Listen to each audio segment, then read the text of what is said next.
सबको नमस्कार।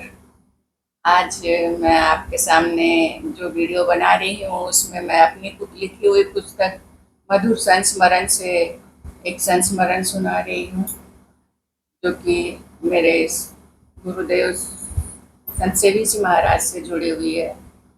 एक बार की बात है, हम लोग भागलपुर गुप्पा घाट आश्रम में, जो कि बिहार में स्थित है, वहाँ पर गए हुए थे और दोपहर के भोजन के उपरांत हम वहाँ पर गुरुदेव के सामने बैठे हुए थे। तभी एक मारवाड़ी सज्जन आए वहाँ पर गुरुदेव से मुलाकात करने के लिए, और वो उन्हें प्रणाम कर वहाँ पर बैठ गए।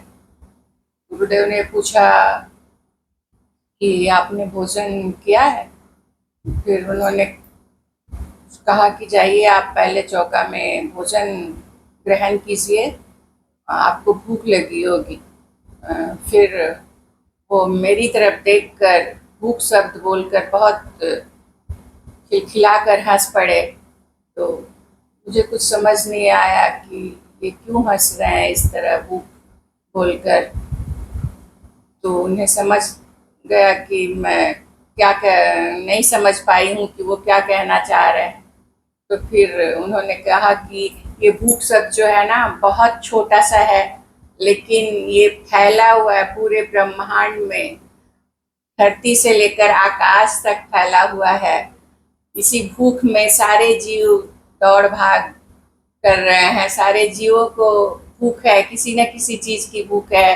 किसी को धन की भूख है, किसी को तन में कपड़े नहीं है तो उसकी भूख है, कोई प्यार का भूखा है, किसी को पद की भूख है, किसी को मद की भूख है, किसी गरीब को अन्न की भूख है।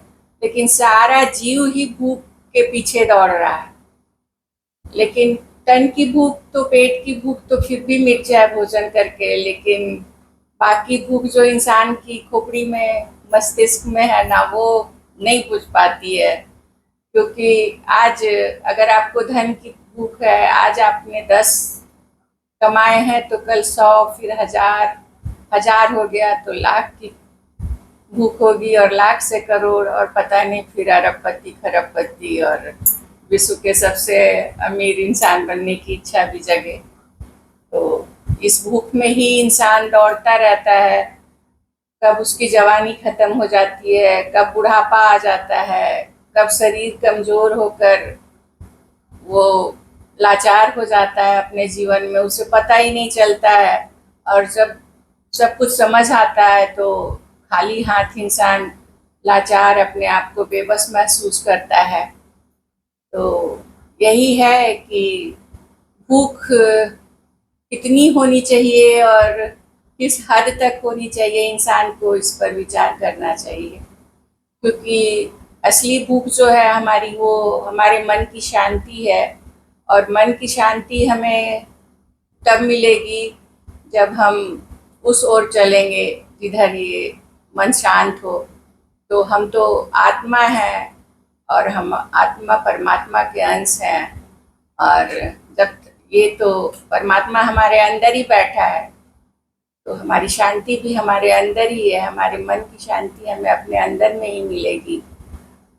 इसलिए हमें इस तरफ भी थोड़ा बढ़ना चाहिए और इसकी खोज करनी चाहिए कि आखिर हमें शांति किस तरह से मिलेगी। इस भूख को हम जितना जगाएंगे, हमारा मन उतना ही शांत संतोष से भर जाएगा। और हम अपने परमात्मा को जितना ही ग्रेटिट्यूड, धन्यवाद ज्ञापन करेंगे कि तुमने मुझे इतना दिया है जीवन में, वही काफ़ी है। वो भी कितनों को नसीब नहीं होता है। हमेशा इस ग्रेटिट्यूड में, इस धन्यवाद ज्ञापन में जीना चाहिए इंसान को, भक्ति के साथ। और बाकी कर्म भी करते रहना चाहिए। सबको नमस्कार, आभार, जय गुरु, जय श्री राम।